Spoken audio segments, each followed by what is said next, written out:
The lawyer looked at me with pure pity in his eyes, but my sister-in-law, Brenda, just smirked. She didn't even try to hide it. I could feel the heat rising in my cheeks as the room went dead silent.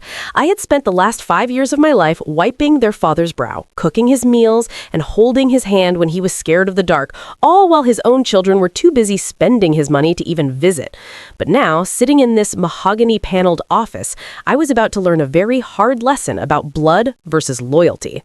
I thought I was part of the family. I was wrong. And when they finally read the will, they thought they had won. They thought they had left me with nothing but dirt. But they forgot one tiny detail, a detail that was about to turn their victory into a complete nightmare. I still remember the smell of old paper and expensive cologne in that conference room. It was 2 weeks after Arthur passed away. Arthur was my father-in-law, but after my husband, his youngest son, died in a car accident years ago, Arthur became like a father to me. His other children, Brenda and Mark, were different. They were sharks. They drove luxury cars and wore designer clothes, yet they never had a dime to spare for their sick father. When Arthur got sick, they talked about putting him in a home. They said it would be easier. I knew what they meant was that it would be easier for them. So I stepped up. I moved into the main house. I became his full-time caregiver. I was the one who listened to his stories about the war and his regrets. I was the one who held the phone to his ear so he could leave voicemails for Brenda and Mark, voicemails they never returned. The day of the reading, Brenda walked in like she already owned the place. She was wearing a black dress that cost more than my car, and she wouldn't even look at me. Mark was pacing back and forth, checking his watch, complaining that this was taking too long. They didn't look sad. They looked hungry. I sat in the corner, clutching my purse, just missing my friend. I didn't expect money. I just hoped Arthur knew I loved him. The lawyer, Mr. Henderson, cleared his throat and began. It started, as you might expect. The liquid assets, the stocks, and the bonds went to Brenda and Mark. We are talking about millions of dollars. They high-fived each other right there in the room. It was disgusting. Then came the real estate. The massive family estate, a sprawling mansion on 50 acres of prime development land, was left to them as well. Brenda actually laughed out loud. She turned to me and said, "I guess being the nursemaid didn't pay off, did it, Sarah?" My heart sank. It wasn't about the money. It was the erasure. It felt like my 5 years of sacrifice meant nothing. But then Mr. Henderson raised a hand. He said there was one more item. The room went quiet. "To Sarah," he read, "my most loyal companion, I leave the jagged strip of land, specifically the 4-acre access lot that runs along the southern border of the estate, including the old gatehouse." Brenda scoffed. She rolled her eyes and whispered loudly to Mark, "The dirt patch? He left her the driveway and the shack? God, he really was senile at the end." They signed the papers, grabbed the keys to the mansion, and walked out without even saying goodbye. They left me sitting there with the deed to a thin strip of grass and gravel. For a few days, I cried. I felt foolish. I went back to my small apartment and tried to move on. I assumed Arthur was just confused at the end, or maybe he thought I would want the old gatehouse because I liked gardening. I didn't understand. Not until a month later. I got a call from a man named Mr. Sterling. He was a real estate developer. He sounded frantic. He asked if I was the owner of the southern access lot. I told him I was. He asked if we could meet immediately. I agreed, confused. When he arrived at my apartment, he looked sweaty and nervous. He explained that he was in the middle of buying the estate from Brenda and Mark. Apparently, they were selling the whole 50 acres to him to build a luxury shopping center. The deal was worth $20 million. I felt a pang of sadness that they were selling Arthur's home so quickly, but I wasn't surprised. "So what does this have to do with me?" I asked. Mr. Sterling pulled out a map. He pointed to the estate. It was a massive square of land. Then he pointed to the thin strip at the bottom, my strip. "This," he said, tapping the paper, "this is the only road in or out that is zoned for commercial use. The northern entrance is residential only. The city won't let us bring construction trucks or heavy machinery through the north side. To build the shopping center, we need your land. We need your road." I stared at the map. The realization hit me like a lightning bolt. Arthur hadn't been senile. He had been a genius. He knew exactly what his children would do. He knew they would try to sell the land the moment he was in the ground. And he knew that without my strip of land, the estate was just a pretty house on a hill that no developer could touch. Arthur had given them the lock, but he had given me the key. Mr. Sterling offered me $500,000 for the strip right there. It was a lot of money, more than I had ever seen. But I thought about Brenda's smirk. I thought about the way Mark checked his watch at the funeral. I thought about Arthur dying alone if I hadn't been there. "I'll think about it," I said. I showed him to the door. 2 hours later, my phone rang. It was Brenda. Her voice was sickly sweet, a tone I had never heard her use before. "Sarah, darling, how are you? We were just thinking about you."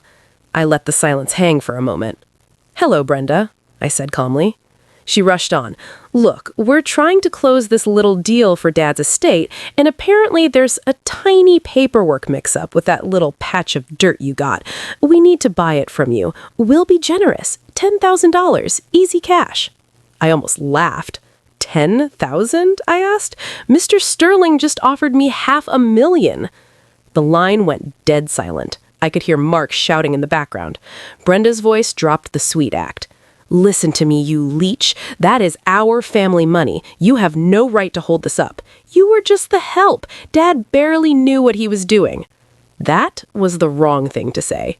Dad knew exactly what he was doing, I said, my voice shaking with a rage I had bottled up for years. He knew exactly what you would do to sell his legacy for a paycheck. He wanted to make sure someone who actually cared about him had the final say. Brenda started screaming, threatening to sue me, threatening to ruin me. I hung up. The next few weeks were a war. They sent lawyers, they sent threats, they tried to get the city to rezone the northern entrance, but Arthur had placed a historical preservation order on the trees lining that road years ago, so they couldn't cut them down to widen the street. They were stuck. The $20 million deal was falling apart because they couldn't get a single bulldozer onto the property without my permission. Finally, they asked for a meeting. We met in the same office where the will was read. This time, Brenda wasn't smirking. She looked tired. Mark looked defeated. "What do you want?" Mark asked, his head in his hands. "We'll give you the $500,000 Sterling offered. Just sign the deed." I looked at them. I looked at the people who ignored their father's calls. "I don't want the money," I said softly. Brenda looked up, confused. "What?" "I don't want to sell to the developer," I said. "I liked the estate the way Arthur kept it. I think I'm going to keep the gatehouse. I'm going to plant a garden. I'm going to live there." Brenda's face went pale. "You can't do that. The taxes on the main house alone will bankrupt us if we can't sell. We need that sale to cover the inheritance taxes." I shrugged. "That sounds like a problem for the owners of the main house. I'm just the owner of the driveway." The silence in the room was heavier than it had been at the funeral. They realized I wasn't playing a game for money. I was playing for dignity. I was holding the one thing they actually wanted, the ability to cash out. Without my road, their inheritance was a financial anchor dragging them down. They begged. They actually begged. Brenda, who called me the help, was crying, explaining that she had already put a down payment on a yacht. Mark explained he had gambling debts. I listened to it all, feeling a strange sense of peace. I wasn't vindictive, I was just. In the end, I did make a deal, but not the one they wanted. I agreed to transfer the land, but not to them and not to the developer. I contacted a local land conservancy trust. I offered to donate my access road and the gatehouse to them on the condition that they purchase the main estate from Brenda and Mark to turn it into a public park and nature reserve. The trust offered Brenda and Mark a price. It was fair, but it wasn't $20 million. It was enough to pay their taxes and walk away with a little bit, but not enough to fund the lavish lifestyles they had planned. They had no choice. No other buyer would touch the land without my access road. They signed the papers with shaking hands. They got a fraction of what they expected. As for me, I kept the gatehouse as a life estate, meaning I could live there for the rest of my life rent-free, surrounded by the park named after Arthur.